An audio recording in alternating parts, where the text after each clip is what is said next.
Thank you for taking the time to watch these films and get yourself ready for providing cover.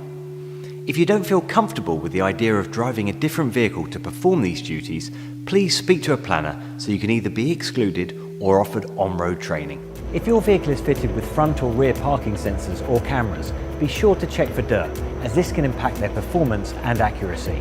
Check you've got enough fuel to complete the route. It's better to find out now than when you're out driving. You may need to turn the key in the ignition to see the fuel gauge. It's an offence to drive without fluid in your washer bottle, so make sure there's no warning light on and that the jet nozzles are working. You should be handed the vehicle logbook with the keys. Ensure that it's the correct one for the vehicle and fully up to date. You should have covered this off in your checks, but take a moment to learn where the key controls such as headlights, fog lights, hazards and windscreen wipers are located. Remember, whilst it's your responsibility to ensure the vehicle you're driving is roadworthy, you also have the authority to refuse a vehicle if you don't think it's up to scratch. The way to find this out is by doing all the checks every time. Checking a physical object like a van for defects can be a lot easier than looking in the mirror and asking whether or not we feel roadworthy. Before you turn the key in the ignition, the first question to ask yourself is, am I authorised to drive this vehicle? If you've done Christmas cover before, you'll probably be familiar with these 10 tips and tricks for safe and effective driving. But whether it's your first shift or you're a seasoned pro, watch carefully, just in case there's something you've not considered before.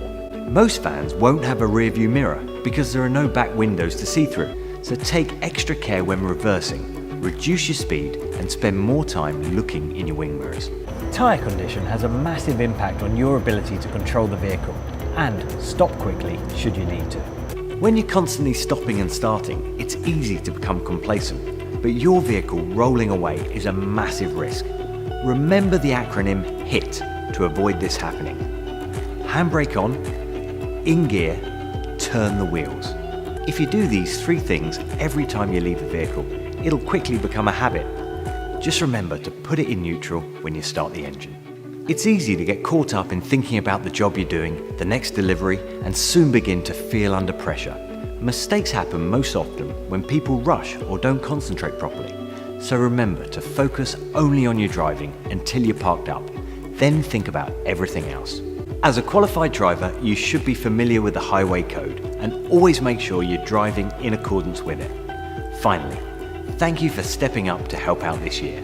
We wish you a safe and enjoyable experience.